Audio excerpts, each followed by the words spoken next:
What's up, everyone? Welcome to today's video. Welcome to the Video Game Fight School channel. Thank you very much for tuning in. So today we're going to be talking spoiler talk, and we're going to be starting today with the intro for Gotham Knights. This is the very famous / infamous intro that the developers decided to go with to start out their narrative. If you have not played the game and you don't want any spoilers, you've been warned. There will be spoilers in this video. If you haven't even seen that footage, you also need to be warned because I'm going to have it on here starting now. So, Gotham Knights starts out with Batman in the Batcave, hurt, severely hurt by Ra's al Ghul, and they get into this huge arena battle where Batman is trying to outwit Ra's al Ghul. I really like this particular fight, and a lot of people who played the game actually did. In fact, when this thing first leaked, I went ahead and I searched it out and I watched it. And to me, it spelled a lot of Batman in it. He was fighting his wits out. He had been sidelined in a sense, or at least backstabbed, because he was already at a disadvantage. So this is what made the fight really unique. Now, it is Batman in a sense. I agree, but I strongly believe that, you know, if it wanted to be more Batman-ish, it could have been, but the developers were not making a Batman game. They were making a game in the Batman universe. So the fight somehow had to make Batman fall short in this whole thing. Now, I can understand convenience in writing. This is another big, conversation that we get to have because, it's just convenient that, Batman is going to pretty much die here. So we got to make it happen. But I think what I, got to see in this whole thing is Batman is not only, going to sacrifice his life, he actually is triumphant. But I call this first scene the name Tragic Triumph. This is where Batman gets to win, but there's a huge and a heavy cost for him to actually win this fight. He's been able to take on Ra's al Ghul in different, iterations of the Batverse, canon. But this one really did hit hard because you could tell that Ra's was probably on his case. I mean, the way Ra's even went about this, it was kind of slimy. Ra's puts on a mask, sneaks up, and whacks him with an arrow. So there really isn't much you can do if you have regular human strength when an arrow is coming at you from, I think behind or from the front. I can't remember specifically off the top of my head, but still, either way, it's one of those things where it wasn't even an instant blow, because if it had hit him on the other side, he would have been instantly dead. Now that would have been terrible in terms of a writing perspective, but they decided to give Batman that little, chance to see how he was going to go ahead and fight, and they expounded upon it very well. It was a very interesting battle. I mean, you could say whatever it is that you want about it, but almost all this stuff was more than likely mocapped, and then, the animations were done and all that. The soundtrack for this particular fight too was actually very solid. I think this might be one of the best intros that we have in the Bat games so far. Now, you want to rank Arkham Asylum? Arkham Asylum had a really, really solid, intro. And I remember, I said this back in the day with my video before the game officially came out, that I didn't necessarily remember Arkham City's or Arkham Asylum's intro.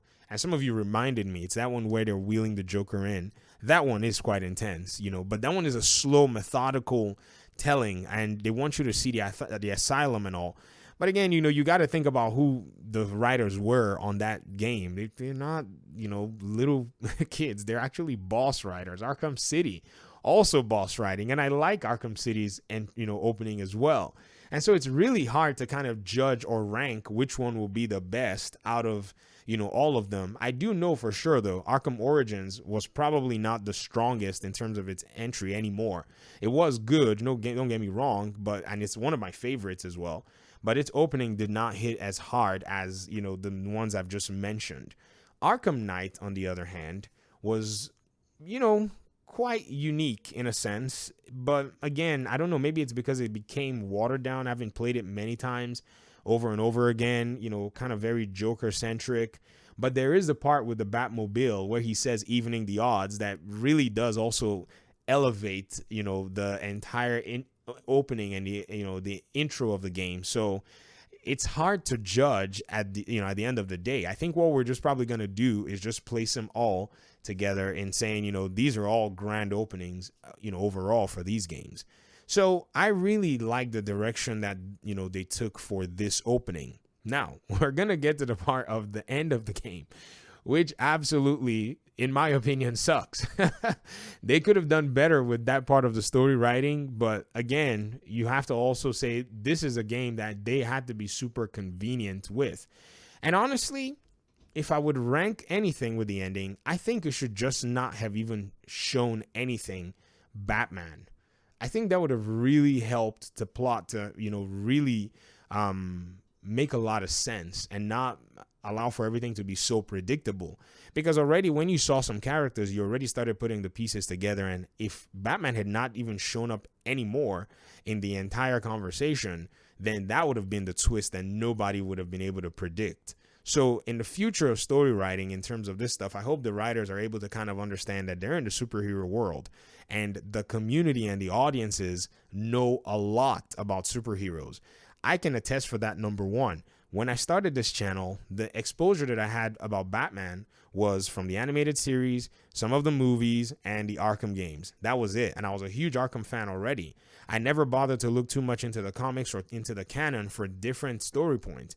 It wasn't until I started making videos here that this community started to point me to the literature and the canon. And since then, my knowledge has actually grown by leaps and bounds just from people here in the community. So I'm shocked that the developers did not sense that this is probably going to be a thing where a lot of the community is going to be able to guess almost every single story beat if they're not, as careful as possible. So I think they've learned a valuable lesson. Rocksteady learned that lesson even with Arkham Knight. So we'll get to that later on in the conversation. But regarding the opening of Gotham Knights, I think it's actually a very solid opening for a video game. I think you cannot necessarily say, any of the Arkham games would dwarf it. It really does stand out in its own right. And honestly, I think it's quite, peculiar that they erased Ra's al Ghul so fast. But they already do the same thing in the other Arkham games, and they don't want to necessarily deal with, that character. I think they wanted Talia to be the, boss and everything, but this Talia was actually also kind of weird. But we'll talk about that later on in other spoiler talk videos. But thank you very much for watching this. I will make sure that I try to mark this episode 1 at least, and then I'll do other spoilers, but there's going to be boss fights, and I'm not going to necessarily mark them in any order. So thanks so much for watching. I really want to hear your thoughts in the comment section, and hopefully we'll talk pretty soon in another one. Peace out.